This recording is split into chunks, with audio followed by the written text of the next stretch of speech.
자, 먼저 전술핵 관련된 얘기 좀 해야 될 것 같은데요. 지난달에 미국 전술핵을 한반도의 조건부, 시한부로 배치하는 방안이 한미 간에 논의됐던 걸로 알려졌습니다. 근데 이 기사를 갖고 오셨는데 아침에 잠깐 사라졌다면서요? 네, 기사가 제가 클릭해보니까 사라져가지고 그래서 기사를 다시 검색을 했거든요. 이건 다시 검색한 기사인데 원래 제목은 뭐였냐면 매경에서 단독 한미 전술핵 조건부 시한부 배치 논의했다거든요. 근데 이거는 논의 모든 확장 억제 수단 강구 요게 더 붙었어요. 뭐가 의미가 있나는 모르겠어요. 크게 의미가 있는지 모르겠는데 그게 사라진 부분이 뭐였냐면 비슷한데 여기서 뭐가 사라졌냐면 이 같은 논의에 앞서 지난달 중순 미국 워싱턴에서 열린 고위급 확장 억제 전략 협의체에서는 한미 양국 정부의 안보실장, 국방장관, 외교장관이 북핵 억지 방안을 논의했다. 이 부분이 사라졌어요. 왜 사라졌을까요? 공식적으로 논의를 했다고 얘기하면 안 되는데 그걸 쓰면 어떡하니? 라고 한 거 아닐까요? 아, 압박을 받아서. 아니면 네. 한 적 없는데? 라고 한 건 아닌가. 아, 이놈의 정부는 정말. 뭐 나는 못 믿겠거든. 아니, 언론들도 이 정도 되면 참 피곤할 만한데. 네. 그런데도 뭐 말을 고지고대로 다 들어주고 있네요. 그렇죠. 네. 근데 한미 전술핵을 아니 한미가 전술핵을 조건부로 배치를 할 수가 있어요? 미국이 지금 우리나라에? 아니요. 왜냐하면은 지금 NPT 핵 확산 금지 조약 때문에 이거 사실 불가능해요. 그렇죠. 현실적으로. 아예 불가능하잖아요. 아예 불가능해요. 그래서 제가 지난번에 폴란드가 미국한테 핵 공유를 요청했다라고 얘기를 했지만 미국이 우리 요청받은 적 없는데? 라고 공식적으로 그런 거부 입장을 밝힌 이유는 딴 게 아니라 그 핵 확산 금지 조약 때문에 그래요. 네. 그거 위반이에요. 그거 위반되기 때문에 사실은 이거 할 수 없어요. 그리고 전술핵, 전략핵 이러면서 어떤 핵무기의 사이즈를 가지고 이야기를 하는데 최근에는 사실 우리가 핵무기가 없지만 현무가 사실 그 정도의 급이다라고 얘기를 하듯이 근데 지금 뭐 이상한 낙탄 사고 해가지고 현무를 이상한 핵급으로 만들어 버려가지고 그거는 예, 이쪽 정부의 주장인 거고요. 네. 예. 어쨌든 우리는 뭐 이미 현무를 가지고 있는 한 뭐 그 정도 무장이 돼 있다라고 얘기를 하듯이 전술핵이라고 해도 그 핵의 위력이 사실은 이제는 너무 성능이 좋아져가지고 상상을 초월한다라는 거예요. 그래서 뭐 전술핵은 괜찮겠지, 전략핵은 안 되고 이런 의미 논의 자체가 구분 자체가 무의미해진 시대에 살고 있다. 근데 핵이 들어온다고 하면 다른 나라도 가만히 있지 않을 테니까 당연하죠. 그리고 만약에 미국 핵을 들여온다면 우리나라가 쓸 수 있는 것도 아니잖아요. 아니 이거를 대놓고 공개적으로 들어올 수가 없다니까요. 그러니까 이렇게 되면은 폴란드에서 먼저 가만히 안 있을걸요? 왜 우리는 핵 공유 안 해줘요? 우리는 공식적으로 해달라고 그랬는데 왜 우리는 안 해줘요? 우리가 더 위험한데? 라고 들고 나설 뿐만 아니라 본인들이 안보적으로 약간 위협이 된다라고 생각하는 국가들 다 들고 일어날 겁니다. 그리고 이 NPT 자체가 핵을 확산을 다들 금지하자. 네, 더 이상 안 거기에 되는 다 거예요. 가입한 사람들인데 그거를 핵을 확산한다고? 그러니까 안 된다. 말이 안 되잖아 이거. 네. 근데 이것도 지금 우리나라에서는 교만 지금 막 전술핵 관련된 논의가 진행 중이라고 계속 얘기하지만 미국에서는 계속 소극적이거든요. 그러니까 말을 아끼고 있고. 아 당연하죠. 하면 안 공식적으로 돼. 하면 안 되는 건데. 하고 싶더라도 하면 안 돼. 하고 싶더라도 하면 안 돼. 설사 정말 꼭 필요해서 해야 되는 상황이면 절대 이렇게 공식적으로 할 수가 없어요. 그래서 아마 미국에서는 만약에 하고 싶다고 하더라도 안 하지만 이 새끼들 좀 되는 게 하나도 없네 이럴 거야 아마 진짜 만약에 할 생각이 있었다면. 근데 그럴 가능성이 거의 없는 얘기를 계속 하고 있는데 저는 요새 우리나라 뉴스가 너무 짜증이 나는 게 지난 문재인 정권에서는 뭐 평화라든지 뭐 이런 단어가 뉴스에 엄청 많았거든요. 그렇죠. 근데 이번 정권 들어가면 뭐 핵, 막 미사일, 막 군사 훈련, 막 이거 약간 진짜 이거 그러니까 국힘 정권이 훨씬 더 이 안보를 위협하고 있다 이 생각이 너무 많이 드는 거예요. 네. 근데 지지율은 딱히 많이 안 떨어져. 한 29%, 28%뭐 이렇게 하고 있더라고. 네, 아직도 20% 아직도 그러고 있어. 후반이라니 참 믿기지 않는데요. 네. 그게 결국은 저는 관건은 그건 것 같아요.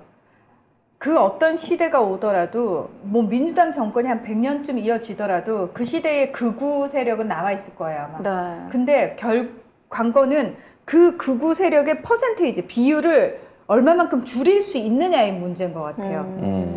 제가 늘 예로 드는 독일 같은 경우, 독일은 제가 가장 정치적으로 사실 우리가 롤모델로 삼아야 될 나라라고 말씀을 많이 드리는데 네. 그렇게 언론도 사실 가장 언론다운 모습을 하고 있는 나라이기도 하고 정치인들이 적어도 비상식적인 정치인들이 뭐 주류를 이루고 이런 나라는 아니거든요.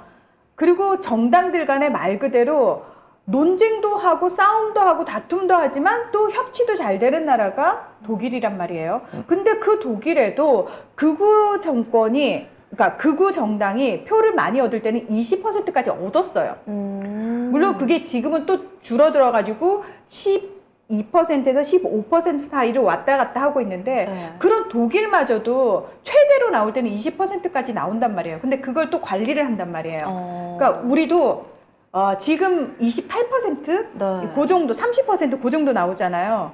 그걸 10%까지 그러니까 10%대로 어떻게 끌어낼 수 있을까에 대한 고민을 해야 된다라는 혹시 거예요. 독일도 네. 극우 쪽이 좀 노인네들이 많나요? 네. 그럼 이제 세월이 지나면서 노인도 네. 많지만 거기는 사실 노인보다는 청년층이요. 왜 그렇죠? 예, 신나치. 근데 이게 그러니까 반동의 시대라고 얘기를 하기도 하는데 젊은 세대들은 이미 본인이 태어나 보니까 모든 민주주의가 다 완성이 돼 있는 시대잖아요. 네. 자, 그러면 우리 생각에는 우리는 결핍된 시대에 나서 우리가 그걸 투쟁으로 얻으면 지금 우리가 누리고 있는 이 민주화가 얼마나 대단한 거고 얼마나 감사한 건지를 알잖아요. 네. 그런데 여기서부터 시작한 세대 입장에서는 이게 그러니까 결핍된 세대한테는 이게 너무나 좋은 시대지만 이게 밑바탕에서 시작되는 세대한테는 이게 좋은지 모르는 거예요. 이건 당연한 거예요. 그러면 그 세대들의 또 요구사항이 있을 거 아니에요. 네. 정치권이 그걸 채워주지 못한다? 그러면은 그 세대는 또다시 단동적으로 나가는 거예요. 아니 근데 저는 그렇게 되면 네. 계속 뭔가 진보하는 쪽으로 나가야 된다고 생각하는데 진보하는 쪽으로 나가는데 그 중에서 늘 그 퍼센테이지가 존재한다는 거예요. 그 반동주의적인 그 비율이 국민 세력이 존재를 한다는 거예요. 그러니까 우리가 그래서 늘 제가 계속 말씀드린 그거죠. 어차피 존재해. 계속 존재할 거야. 근데 이걸 어떻게 줄일 수 있느냐. 그래서 독일 같은 경우에는 왜 어릴 때부터 공교육에서 엄청나게 교육시키고 사회 캠페인, 사회 분위기, 극우는 나쁜 거고 이거 굉장히 교육 많이 시키잖아요. 네, 그렇죠. 예. 네. 그러니까 우리도 그걸 해야 되는 거예요. 근데 뭐 식민사관 공부하라는 국회의원이 있으니 그런 친일 외국노는 자기네 나라로 보내야 돼요. 더 이상 우리나라에 발붙이고 살 수 없게 해야죠. 진짜 네. 이건 극우가 아니고 진짜 친일 매국 세력이지. 뭐 해외 극우는 자기 나라 이익이라도 챙기려고 하지. 이건 뭐 일본 이익 챙기려고 하고 있잖아요, 전부. 네.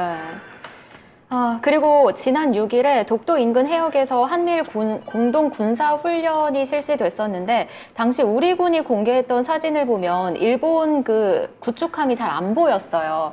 그런데 이제 미국에서 공개한 걸 봤더니 일본 해상 12대 그 아사히급 구축함이 전범기를 단 모습이 확인됐습니다. 이 독도에서 185km 정도 떨어진 지점에서 훈련을 했는데 이 전범기를 달고 일본 구축함이 버젓이 들어온 거죠. 진짜 우리나라 그 정부는 이걸 다 숨길 수 있다고 생각하나 봐. 이거 자체가 잘못된 애가 뭘 숨길 수 있 지금 시대에 뭔가를 숨기고 왜곡하고 사진을 덜 공개하면 우리 안 걸리겠지. 저는 안 걸리겠지라는 생각을 해서 얘들이 어떤 전략을 가지고 전술을 가지고 이걸 한다고 생각하지 않아요. 그럼요. 그냥 이네들의 생태예요. 아닌데 모르는데 안 했는데 배째든지 이건 것 같아요. 아니 근데 일부러 우리나라 사진은 이게 없어요. 이거 미국 사진으로 확인된 거예요. 그거 아마 전범기가. 밑에서 알아서 문제될 그나마 밑에서 실무진들은 거르지만 위쪽에서는 그런 건 문제될 수 있으니까 걸러라고 오더를 줬을까? 저는 아니라고 생각합니다. 하긴 뭐 그냥 훈련 해버리는데 뭐. 그러니까요. 훈련 자체가 문제지 뭐 이 전범기는 뭐 두 번째 문제긴 하죠. 당연하죠. 네. 그러니까 그런 생각 자체가 없다니까요. 국민의 눈을 두려워하거나 네. 야 그래도 우리 안 그런 척 해야지 라고 생각하는 정권은 이명박근혜. 야 안 그런 척이라도 하자. 눈치 보는 척 밑에서 슈킹해 이러지만 여기는 야 대놓고 해도 돼. 누가 우리를 건드려 하는 게 경정권이죠. 뭐 경찰에서 다 알아서 해주고 언론에서 다 검찰이 다 알아서 빨아주고 해주고 그럼요. 네, 예. 너무 참. 좋죠. 네. 그런데 북한 미사일은 두려워할지 모르겠어요. 북한이 어젯밤에도 전술조치선 이남에서 군용기 위협 비행을 한 데 이어서 단거리 탄도미사일을 발사했습니다. 어젯밤 10시 30분쯤부터 오늘 0시 20분쯤까지 북한 군용기 10여 대의 항적이 식별됐고요.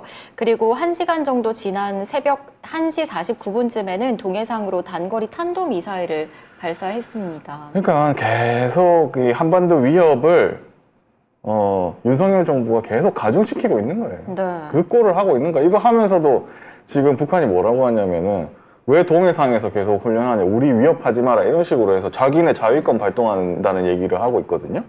근데 그 전에 윤석열 뭐 대통령 후보 시절 뭐라고 했으니까 무슨 뭐 선제 타격이니 뭐 엄청나게 뭐 전쟁이라도 할 것처럼 하더니 뭐 했는지 압니까 윤석열?